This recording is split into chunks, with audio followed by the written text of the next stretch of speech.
오늘 말씀의 배경은 소돔과 고모라가 무너지기 전 아브라함의 조카 롯이 중심이 됩니다. 오늘 말씀을 보면 우리가 왜 선교를 해야 하고 우리가 왜 복음을 붙들어야 하는지를 설명해 주고 있습니다. 그러면 창세기 18장 20절 말씀을 다 같이 읽어보겠습니다. 읽어봅니다. 여호와께서 또 이르시되 소돔과 고모라에 대한 부르짖음이 크고 그 죄악이 심히 무거우니. 여기 보면 소돔과 고모라는 죄악이 넘치는 도시였다. 그리고 오늘 우리가 13장에 읽은 것처럼 아브라함의 조카 롯이 여기 들어갔습니다. 이 땅에 들어갔습니다. 너무 좋아 보였기 때문에 들어갔습니다. 그런데 하나님의 결론이 뭐였습니까? 이 도시는 심히 죄악이 무거운 도시였다. 당시 소돔에는 아브라함의 조카 롯이 살고 있었습니다. 하나님의 천사들이 사람의 모습으로 롯을 찾아옵니다. 그런데 그 도시의 남자들이 롯에게 이 사람들을 내어달라 그럽니다. 왜 내어달라 그러냐 봤더니 창세기 19장 5절에 그 이유가 나옵니다. 이 지역이 얼마나 죄악이 심히 무서운 죄를 짓고 있는지를 설명하는 구절이 19장 5절입니다. 읽어볼까요? 시작. 롯을 부르고 그에게 이르되 오늘 밤 내게 온 사람들이 어디 있느냐 이끌어내라 우리가 그들을 상관하리라. 이렇게 나오고 있습니다. 상관하다, 히브리어로 야다입니다. 뜻은 뭐냐면 성적 관계를 맺다. 이 말은 남성이 남성을 끄집어내서 성적 관계를 맺겠다, 동성애를 하겠다, 이 뜻이 되는 것입니다. 하나님은 지금 이 소돔과 고모라의 심판을 설명하면서 이 도시의 큰 죄를 뭐로 보고 있냐면 비근한 예로 동성애를 얘기하고 있는 것입니다. 소돔과 고모라는 동성애가 만연한 도시였습니다. 여러분, 하나님의 심판이 가까울 때 보면 제일 심각하게 드러나는 성경적 증거가 뭐냐면 동성연애입니다. 여러분, 영어에 보면 소돔이라는 단어가 있고 소도마이트라는 단어가 있습니다. 이 단어가 다 소돔에서 나온 단어들입니다. 그 뜻이 뭐냐? 소돔이는 동성애를 의미하고 소도마이트는 동성애자를 의미하는 것이죠. 여러분, 하나님은 동성애의 이 자체를 너무도 극악한 죄로 보고 있는 것입니다. 레위기 20장 13절 말씀을 다 같이 읽어보겠습니다. 읽어봅니다. 누구든지 여인과 동침하든 남자와 동침하면 둘 다 가증한 일을 행함인즉 반드시 죽일지라 자기의 피가 자기에게로 돌아간다. 여러분, 물론 우리는 동성애자를 긍휼히 여겨야 합니다. 왜냐하면 이들도 복음의 대상이기 때문입니다. 하지만 그 죄는 하나님이 싫어한다는 것입니다. 주로 동성연애자들에게 발생하는 에이즈가 죽을 병이라는 것이 우연이 아니라는 것입니다. 당시 소돔과 고모라의 상태가 얼마나 심각했는지 롯이 안 된다, 이 세 사람을 너희들에게 동성애로 넘겨줄 수 없다 그러자 어떡합니까? 그들이 문을 부시고 그리고 롯을 불러다가 롯을 폭력까지 행사했습니다. 이것은 동성애 쾌락에 만연되어 있는 곳이 바로 이 소돔과 고모라였다는 것입니다. 결국 하나님은 이 도시를 멸망시키기로, 심판하기로 결정을 하는 것입니다. 하지만 하나님은 롯의 가족을 멸망해서 건져내려고 했습니다. 그런데 여러분, 사이들이 이 말을, 롯의 말을 농담으로 여깁니다. 지금도 여러분, 사람들은 죄의 결과가 사망이고 그리고 지옥이라는 말을 우습게 여기는 것입니다. 진지하게 받아들이지 않습니다. 결국 사이들은 소돔성과 함께 멸망을 하고 말았습니다. 성도 여러분, 우리는 지금 크리스찬으로 살아갑니다. 그리고 천국이 있음도 믿습니다. 하지만 아직 세상의 끝이 멀었다고 생각하고 싶어합니다. 내 죽음이 멀리 있다고 믿고 싶어합니다. 그러나 분명한 것이 있습니다. 하나님은 처음이요 나중이시고 하나님은 창조하셨으면 종말도 주시고 심판도 있다라는 것입니다. 반드시 세상 종말이 멀지 않습니다. 지난 수요일 날 그런 얘기 하지 않았습니까? 그 교수님이요. 우리 사람들이, 진화론자들이 지구의 역사가 46억 년이나 되니까 모든 사람들이 생각하기로 오랫동안 지구의 종말이 오지 않았으니 앞으로도 계속해서 지구의 종말은 멀리 있다라고 얘기한다라는 것입니다. 그러나 그렇지 않다고 그러지 않습니까? 창조론과 수많은 과학적 증거가 지구는 역사는 젊다, 6천 년이다, 그러므로 지구의 역사는 젊기 때문에 우리는 늘 지구가 젊기 때문에 우리의 세상의 끝도 젊기 때문에 끝나는 것이 아니라 지구는 젊은 나이의 지구이지만 지구를 관리를 잘못했기 때문에 지구가 노쇠화져 가고 있다. 마태복음 24장 36절 37절에 말씀합니다. 읽어볼까요? 시작. 그날과 그때는 아무도 모르나니 하늘의 전사들도 아들도 모르고 오직 아버지만 아시느니라. 노아의 때와 같이 인자의 임함도 그러하리라. 아무도 모르게 도적같이 그렇게 임한다라는 것입니다. 주님의 심판이. 여러분, 천사들은 롯에게 심판이 임박했다 전합니다. 그런데 하지만 롯은 복음을 전하지 않습니다. 홍문수 목사님이 이 부분을 말하면서 이렇게 말하는 것입니다. 롯이 미리 복음을 전했다면, 롯이 미리 이 소돔성에 가서 복음을 전했다면 소돔성이 그렇게까지 타락하지 않았을 것이다. 소돔성이 죄악에 의하여 심판받기 전에 기본 신앙이라도 가진 롯이 미리 전도하지 않아서 망한 것이다. 여러분, 당시 롯은 소돔성에서 영향력이 있는 사람이었습니다. 그것을 알 수 있는 구절이 있습니다. 창세기 19장 1절입니다. 읽어볼까요? 시작. 저녁 때에 두 천사가 소돔에 이르니 마침 롯이 소돔 성문에 앉아 있었다. 이렇게 나오고 있습니다.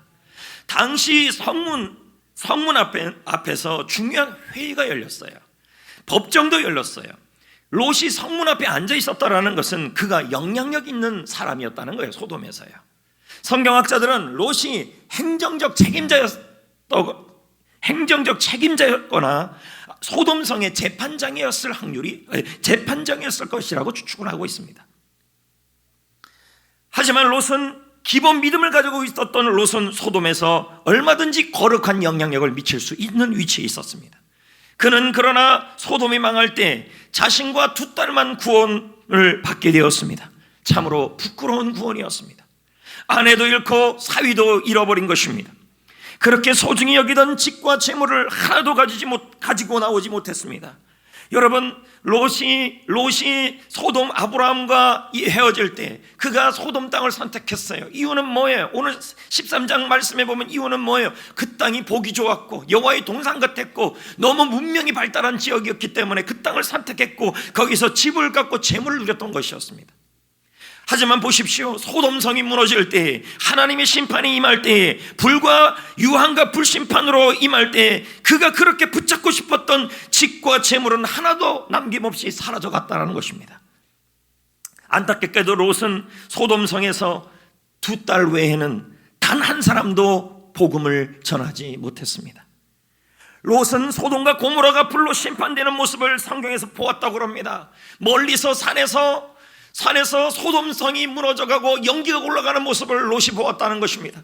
그 모습을 보았던 롯의 심정이 어땠을까요?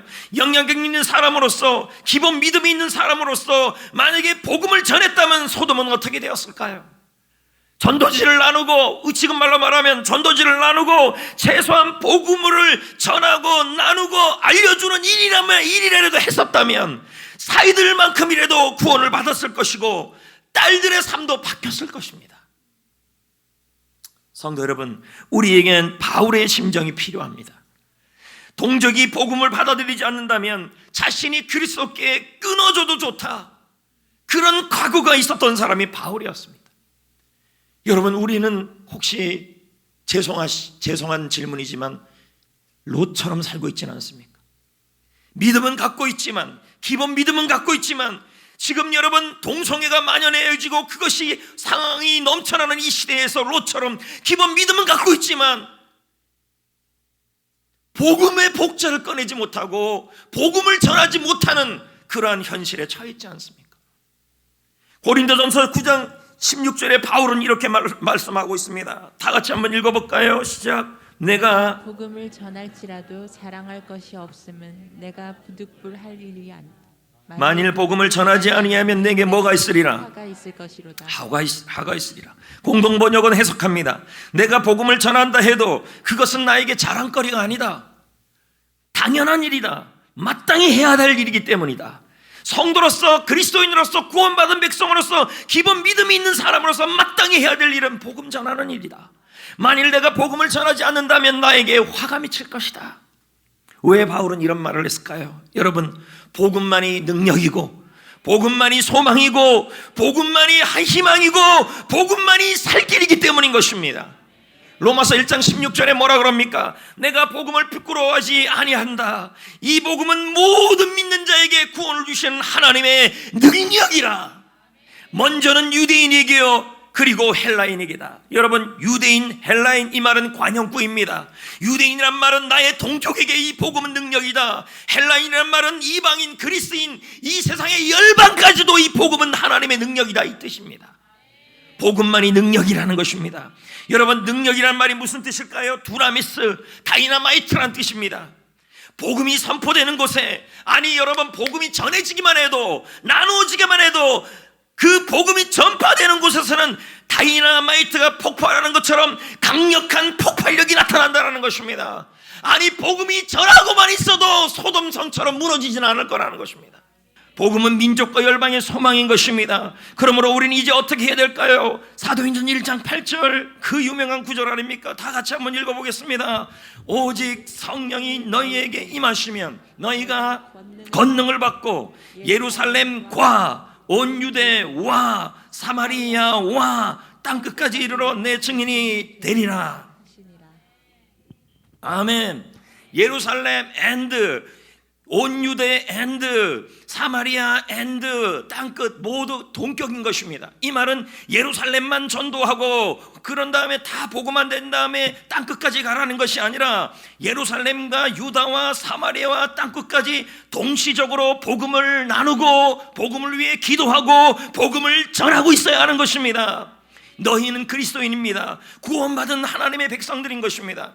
여러분, 이 민족을 위하여, 열방을 위하여 여러분이 복음을 나누고 복음을 위해 기도하고 선교사를 위해 기도하고 영혼을 위해 기도하고 나누고 있으면 하나님께서 여러분의 기도원을 보시고 하나님께서 심판 가운데 그 지역을 하나님의 긍휼을 부어주시는 것입니다. 우리에게 그 소망이 있습니다. 그러므로 구원받은 모든 사람들은 다 복음 전도자입니다. 할 것 없이. 여러분, 먼저 우리는 예루살렘과 유다의 복음을 전해야 합니다. 그것이 바로 대한민국과 이 지역을 말하는 거죠. 디모데후서 4장 1절 2절을 읽어볼까요? 다 같이 한번 읽어볼까요? 시작. 하나님 앞과 살아있는 자와 죽은 자를 심판하실 그리스도 예수 앞에서 그가 나타나실 것과 그의 나라를 두고 엄히 명령한다는 거예요. 하나님의 아주 강조하면서 강력하게 아주 긴급하게 엄히 명령하는 말씀이 2절이라는 거예요. 그게 뭐냐? 2절을 보세요. 너는 말씀을 전파하라. 때를 얻든지 못 얻든지 늘 항상 힘쓰라. 범사의 오래 참음과 가르침으로 경책하며 경계하며 권하라. 자, 여기 보세요. 하나님의 엄한 명령이 있다라는 거예요. 하나님이 이런 구조를 쓰는 경우가 많지가 않아요. 하나님의 엄히 명하노니, 하나님의 긴급한 명령, 하나님의 어명, 하나님이 반드시 우선적으로 주시는 명령이 있다라는 거예요. 그건 뭐예요? 언제 어디나 서나 복음을 위해 기도하고 복음을 위해 나누고 복음을 전하라는 것입니다. 여러분, 전도지 한 장 나누는 것이 뭐 대단하냐 그렇게 생각하지 마십시오. 하나님의 역사는 모르는 것입니다. 나누고 전하고 섬기고. 할렐루야. 여러분, 119 구조대가요 생명을 건지기 위해서 노력을 합니다. 코로나19가 상관없이 119 구조대는 일을 합니다. 그리고 그의 구조 활동을 통하여 생명이 연장이 됩니다. 잠깐이라도. 우리는요 복음입니다. 이 복음은 잠깐 생명을 연장하는 것이 아니라, 할렐루야, 영원한 생명을 주는 일인 줄 믿습니다. 할렐루야. 코로나19가 우리의 이 사역을 막을 수 없는 것입니다. 그러므로 여러분, 죽을 수밖에 없는 영혼을 살리는 유일한 길이 있다면 복음을 나누고 복음을 전하고 복음을 위해 기도하고 복음을 위해 섬기는 일입니다. 그들이 돌아오든 아니든 이 일을 하고 있다면 여러분은 뭐예요? 롯과 같은 사람은 아니라는 거죠. 이 일을 위해 기도하고 섬기고. 저는 여러분에게 부탁드립니다. 이 모든 일을 이루어가는 곳이 바로 셀입니다. 셀은 어떤 곳입니까? 하나님이 창조 때부터 만드신 곳이며 하나님께서 이 셀을 통하여 영혼을 구원하고 제사 삼게 만든 곳이 성경에서 증거하고 있는 것입니다. 이곳에서 일을 이루어지는 것입니다. 정말 여러분에게 부탁드립니다. 셀에 동역하시고 참석하시고 셀의 모임에 동역하시고 참석하셔서 하나님의 귀한 일에 참석하셔야 합니다. 여러분, 우리의 선교 지역은 이 지역과 대한민국이고 또 넓게는 사마리아와 땅끝, 바로 열방입니다. 신동식 목사는 그의 책에서 선교에 대하여 말합니다. 선교는 교회를 세우신 목적이다. 선교는 선교가 나가는 지역의 교회를 세우는 일이다. 선교사가 나가는 지역의 교회를 세우는 일이다. 말이 좀 어렵습니다. 교회를 세우는 일이 바로 선교이다. 무슨 말일까요? 해석하면 이렇습니다. 선교를 하면 선교를 하는 교회가 건강해지고 선교하는 지역에도 교회가 세워진다, 이 말이에요. 할렐루야. 한국에 왔던 외국 선교사들 또 우리나라의 교회를 세우고 학교를 세우고 신학교를 세웠습니다. 그중 한 명이 여자 선교사 캔드릭 선교사입니다. 이분은 양아진 외국인 선교사 묘지에 안장되었습니다. 그는 1907년 10월에 개성에서 사역을 하다가 그 이듬해 1년 지난 이듬해 1908년 6월에 급성맹장염으로 별세하셨어요. 그의 묘지에 이런 글이 써 있대요. 지금 양아진에 가면요, 캔드릭 선교사님의 묘지예요. 만일 나에게 1천 생명이 있으면, 나에게 생명 1000개를 준다면 그것을 조선에게 모두 주겠다. 1년 선교하신 분이 자기에게 생명이 1000개가 있으면 이 조선 백성들을 위해 주겠다고 하면서 1년을 선교하신 분이에요. 그녀는 조선을 사랑했고 조선에서 교회를 세우기를 원했어요. 그녀는 죽기 하루 전에 자신을 후원한 미국 웹익 선교 청년회에게 편지를 보냈어요. 이 말이 무슨 말이냐면, 청년부가 선교를 미지의 나라 조선에 선교사를 파송하는 거예요. 우리나라 말하면 청년부 셀이 일을 한 거예요. 어느 교회는 셀 이름을 어떻게 지었냐면 선교에 집중하려고 예를 들면 이렇게 지었다는 거예요. 카자흐스탄 셀, 자기네 선교 지역이니까. 그리고 네팔 셀, 그리고 콩고 셀, 이런 식으로 지어서 그 선교사님들을 위해 기도하는 건데, 여기 있는 이 웨빅 청년회는 조선이라는 미지의 나라를 위하여 이 캔드릭 선교사님을 선교 후원을 한 거예요. 파송한 거예요. 선교사님이 돌아가셨죠. 이들에게는 너무 큰 슬픔이었어요. 하지만 이 일을 통하여 웹익 청년회에서 20명의 청년들이 선교사로 자원하게 되었어요. 그 후 조선에는 선교사를 통하여 교회가 세워졌고 선교사를 보내는 나라가 됐어요. 여러분, 우리나라의 최초의 선교사가 몇 년도에 파송된지 아십니까? 1885년에 처음에 언더우드 아펜젤러가 장로교와 감리교 선교사로 처음 들어왔을 때 이후 몇 년 만에 여러분 우리나라가 첫 선교사를 파송한지 아십니까? 참 대단한 나라입니다. 우리나라가 1907년입니다. 1907년은 얼마 되지도 않은 거예요. 어디에 파송했습니까? 여러분, 지금도 가고 싶어하는 그곳, 떠나요 제주도. 그 제주도는 당시만 해도 외국 같았어요. 그래서 미지이고 미개하다고 생각해서 거기에 그리스도의 복음을 전하기 위해서 1907년에 이기풍 선교사님, 평양신학교를 졸업한 이기풍 목사님을 보냈어요. 두 번째 선교사님을 몇 년에 파송한지 아십니까? 하여튼 대단한 나라입니다, 여러분. 2년 후 1909년에 파송했습니다. 어디에요? 러시아 블라디보스톡 최관월 목사님을, 그리고 그 해에 한석진 목사님을 일본에 파송하고 1912년에 중국 산동성에 박태로, 사병순, 김영훈 목사님을 선교사로 파송했어요. 여러분, 그렇게 2021년까지 온 거예요. 지금 대한민국의 선교사님이 4,832명, 선교 강국이 되어버렸습니다. 근데 여러분, 지금 선교 평가가 나오고 있어요. 앞으로 향후 10년 안에 지금의 선교사님들 60%가 한국 선교사님들이 줄어들 것이다. 이유가 뭔지 아십니까? 한국 교회가 부흥이 멈췄다. 한국 교회가 지금 쇠퇴하고 있다. 더욱더 가슴 아픈 일은 이제는 선교사로 희생하고 헌신하는 청년들이 줄어들고 있어요. 예전하고 달라진 거예요. 선교가 참 열악해요. 여러분 목회도 참 힘들지만 선교는 더더욱 힘든데 이제 청년들이 선교 나가려고 하질 않는다는 거죠. 목회자도 지금 우리 진대원 강도사님 얘기 들어보면요, 총신 신대원 들어가는 숫자가 점점 줄어들어요. 점점 그런 현실이 일어나요. 그러니까 앞으로 10년 안에 지금의 선교사의 60%가 이제 줄어드는, 한국교회 보세요. 지난주 설교 시간에 제가 뭐라 그랬습니까? 앞으로 30년 안에 믿음의 계대가 전수 안 되면 한국교회 70%문 닫을 거다. 너무 암울한 얘기들이 계속 들려오는 거예요.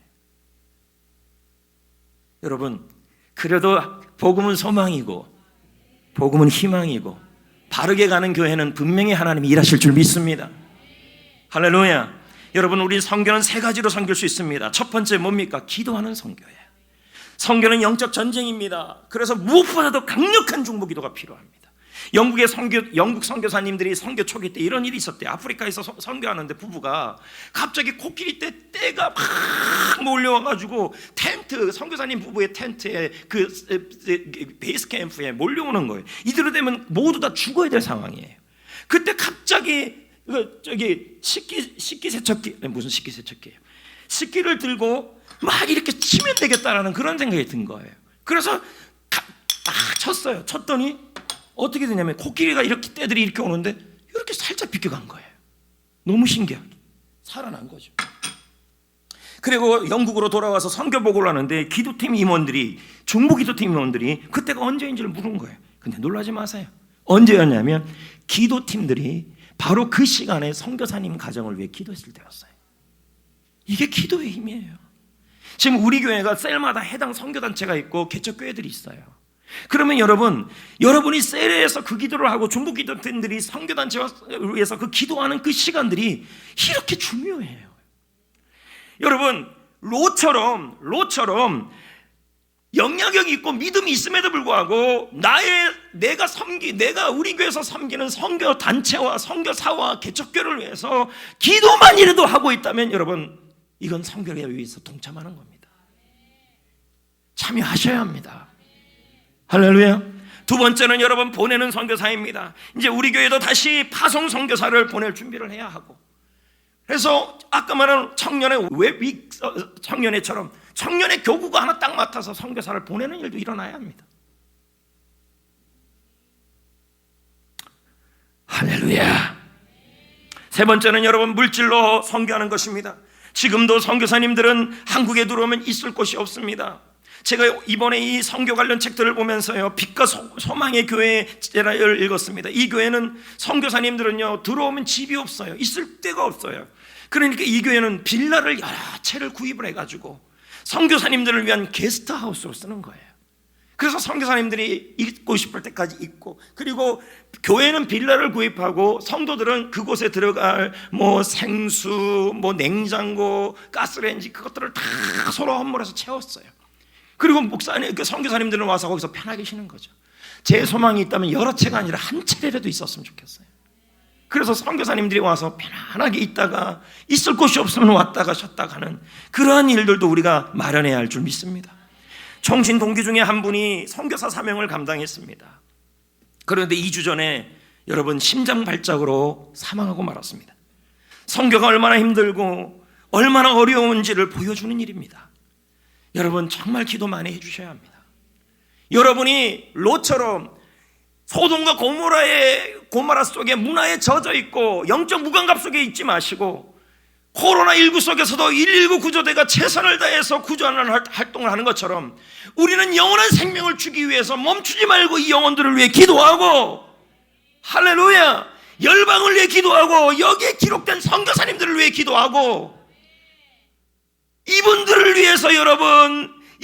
위해서 물질로라도 후원하고, 할렐루야, 이런 일을 하고 있어야 할 줄 믿습니다. 그럴 때 여러분, 복음은 능력이 되고 복음은 소망이 될 줄 믿습니다.